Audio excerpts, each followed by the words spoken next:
Shalom, selamat pagi adik-adik semuanya. Bagaimana kabarmu? Oh, luar biasa bukan? Puji Tuhan. Kak berharap kalian semuanya sehat semuanya dan senantiasa bersukacita di dalam Tuhan. Untuk itu, pagi hari ini kita mau memuji dan memuliakan nama Tuhan. Sebelumnya, kita akan berdoa bersama-sama. Kak Sasa akan memimpin di dalam doa. Shalom adik-adik, selamat pagi. Mari kita bersatu dalam doa. Terima kasih Tuhan untuk penyertaan-Mu, untuk berkat-Mu pada pagi hari ini. Kami bisa melaksanakan online pada minggu ini. Tuhan berkati ibadah ini dari awal hingga akhirnya ya Bapak. Berkati kami semua dan guru-guru kami yang ada di manapun mereka berada ya Bapak. Tuhan juga berkati guru kami yang akan menyampaikan firman-Mu. Di dalam nama Tuhan Yesus kami sudah berdoa dan mengucap syukur. Haleluya. Amin. Amin. Nah, kita akan memuji nama Tuhan terlebih dahulu. Kakak ingin kita memuji bersama pujian yang menjadi aktivitas minggu kemarin, yaitu Ku menang bersama Yesus Tuhan.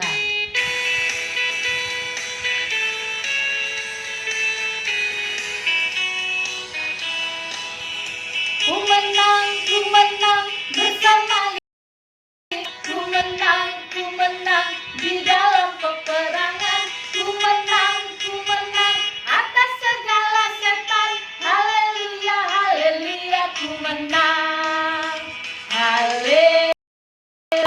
Dia bangkit, haleluya, dia hidup, haleluya, dia naik, Roh Kudus turun, Roh Kudus turun.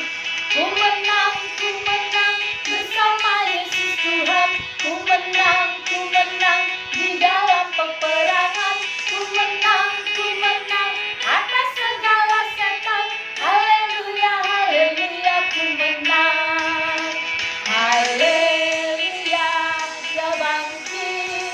Haleluya, dia hidup. Haleluya, dia naik.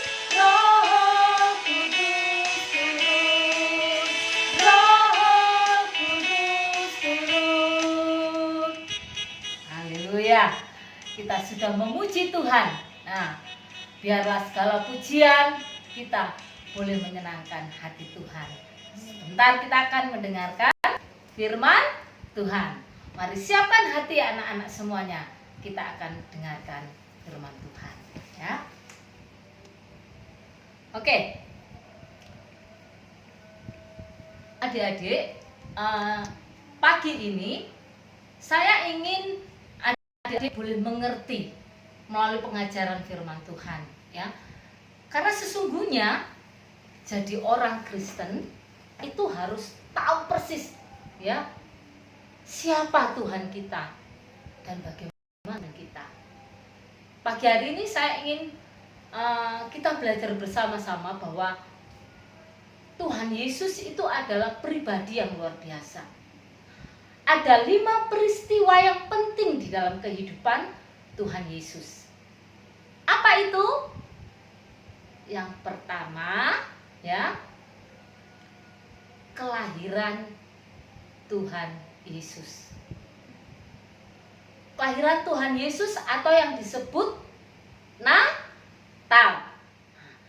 Kelahiran Tuhan Yesus itu membuktikan bahwa Tuhan yang penuh kasih itu datang ke dunia bagi kita manusia yang berdosa. Itu adalah peristiwa penting yang pertama. Nah, peristiwa penting yang kedua, selain kelahiran Tuhan Yesus, ada kematian Tuhan Yesus. Ya, kematian Tuhan Yesus kita tahu bagaimana keadaan Tuhan Yesus ketika dia mati di atas kayu Golgota. Di atas salib Golgota. Ini adalah cara Tuhan untuk mengangkat kita, untuk menebus kita dari hukuman dosa, yaitu dengan cara disalib. Itu adalah peristiwa penting yang kedua. Peristiwa penting lagi yang nomor ketiga adalah kebangkitan Tuhan Yesus, yang kita kenal dengan sebutan apa? Paskah. Betul sekali. Itu adalah hari kebangkitan Tuhan Yesus. Kebangkitan Tuhan Yesus ini menunjukkan bahwa Dia adalah Tuhan yang hidup. Dia bukan manusia biasa.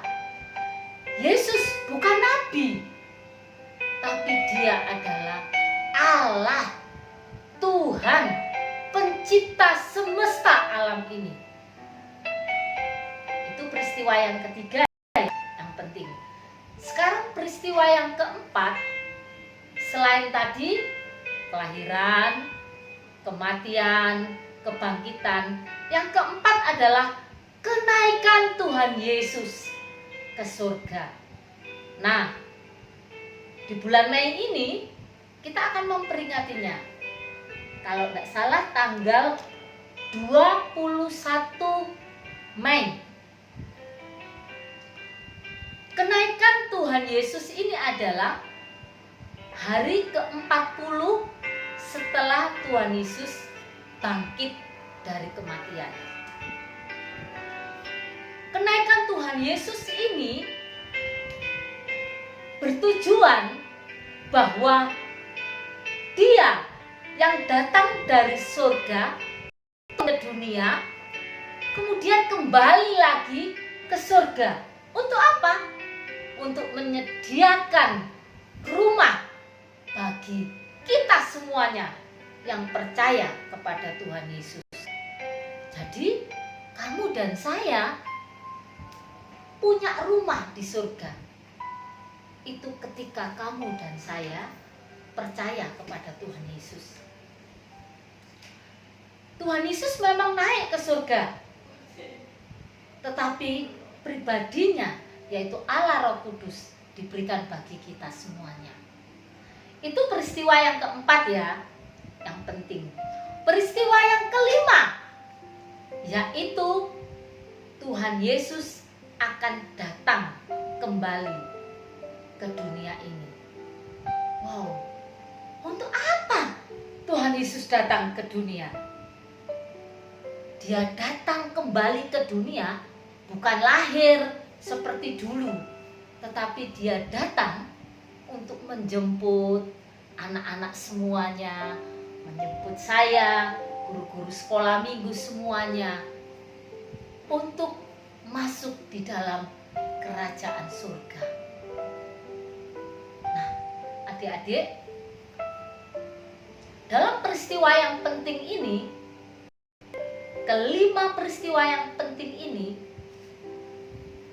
ada satu yang belum terjadi. Apa itu? Ya, yang nomor 5. Kelahiran sudah, kematian sudah, kebangkitannya juga sudah, kenaikan ke surga Tuhan juga sudah lakukan. Yang kelima ini, yaitu Tuhan Yesus akan datang kembali ke dunia. Ini memang belum terjadi, tetapi pasti akan terjadi. Akan terjadi, pasti. Persoalannya, percaya enggak adik-adik kalau Tuhan akan datang nanti kali kedua? Tentu, saya pribadi percaya. Kalau yang nomor 1, 2, 3, 4 aja sudah terjadi, pasti yang nomor 5 Tuhan pasti genapi. Dia akan datang kembali menjemput saya, menjemput kalian semuanya ke surga. Haleluya. Nah, adik-adik, memang untuk mempercayai ini tidak mudah. Karena pada saat kebangkitan Tuhan Yesus, ya, Tuhan Yesus pernah menampakkan diri kepada murid-muridnya sebelum dia naik ke surga. Pada Petrus, kepada Yohanes, kepada para wanita, ya banyak orang Tuhan datang, ya, menampakkan diri, ketemu dengan mereka. Tetapi toh ada itu murid Tuhan Yesus yang tidak percaya, ya, yang tidak percaya bahwa Yesus itu bangkit, Tuhan Yesus itu bangkit, tidak percaya. Kita bisa membacanya di dalam Alkitab, yaitu di dalam Yohanes pasal yang ke-20, ya. Saya akan membacakan untuk anak-anak semuanya. Yohanes pasal yang ke-20 ayat ke-24, saya bacakan. Tetapi Thomas, seorang dari ke-12 murid itu yang disebut Didimus, tidak ada bersama-sama mereka ketika Yesus datang ke situ. Jadi satu ketika Tuhan Yesus ini datang di tengah-tengah muridnya, tetapi Thomas tidak ada di situ. Ayat yang ke-25. Maka kata murid-murid yang lain itu kepadanya, kami telah melihat Tuhan. Tetapi Thomas berkata kepada mereka, sebelum aku melihat bekas paku pada tangannya, dan sebelum aku mencucukkan jariku ke dalam bekas paku itu, dan mencucukkan tanganku ke dalam lambungnya, sekali-kali aku tidak akan percaya. Nah, 8 hari kemudian, murid-murid Yesus berada kembali dalam rumah itu, dan Thomas bersama-sama dengan mereka. Sementara pintu-pintu terkunci, Yesus datang dan ia berdiri di tengah-tengah mereka dan berkata, damai sejahtera bagi kamu. Kemudian ia berkata kepada Thomas, taruhlah jarimu di sini. Lihatlah, ulurkanlah tanganmu dan cucukkanlah ke lambungku, dan jangan engkau tidak percaya lagi, melainkan percayalah. Thomas menjawab dia, ya Tuhanku dan Allahku. Kata Yesus kepadanya di ayat 29, karena engkau telah melihat aku, maka engkau percaya. Berbahagialah mereka yang tidak melihat namun percaya. Amin. Sampai sekian kita mendengarkan pembacaan firman Tuhan. Satu hal adik-adik yang saya tekankan bagi kalian semuanya, bagi kita semuanya sebagai orang percaya, jangan sampai kita hilang kepercayaan kita, iman kita di dalam kita mengikut Tuhan sampai Tuhan Yesus datang kedua kali menjemput kita sebagai anak-anaknya kembali. Dia bawa kita ke surga. Ya, ini sangat penting sekali. Mungkin banyak orang di luar sana yang tidak percaya bahwa Yesus itu Tuhan. Tetapi kalian dan saya, kita semuanya di sini berbahagia karena kita menjadi anak-anak Allah. Milikilah kepercayaan, iman yang teguh di dalam Tuhan sampai pada akhirnya. Walaupun ya dikatakan, walaupun engkau tidak melihat aku, karena engkau telah melihat aku, maka engkau percaya. Berbahagialah mereka yang tidak melihat namun percaya. Nah, adik-adik, mari saya ajak adik-adik semuanya untuk berdoa bersama, memiliki keyakinan iman di dalam Tuhan.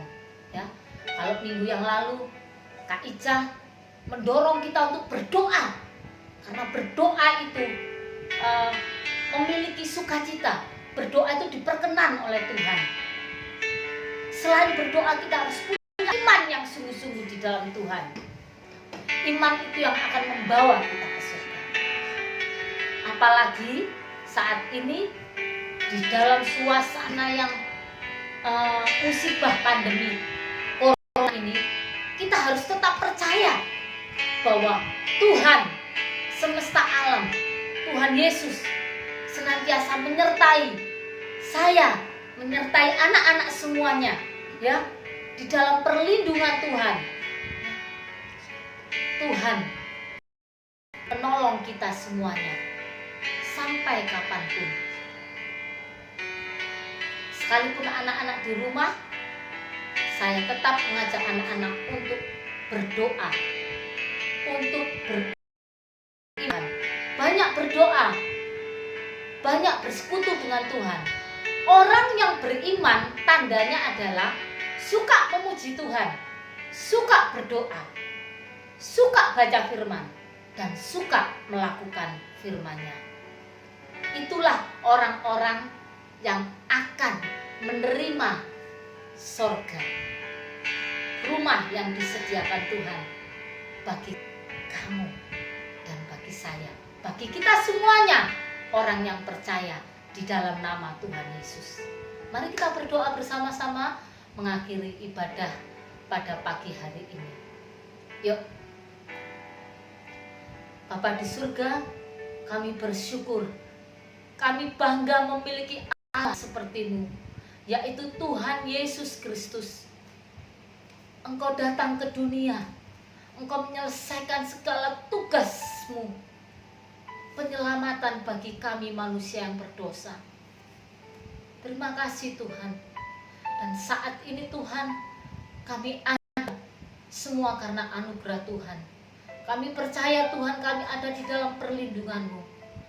Dan Tuhan, tolonglah kami untuk kami memiliki iman yang teguh di dalam Tuhan sampai kapanpun.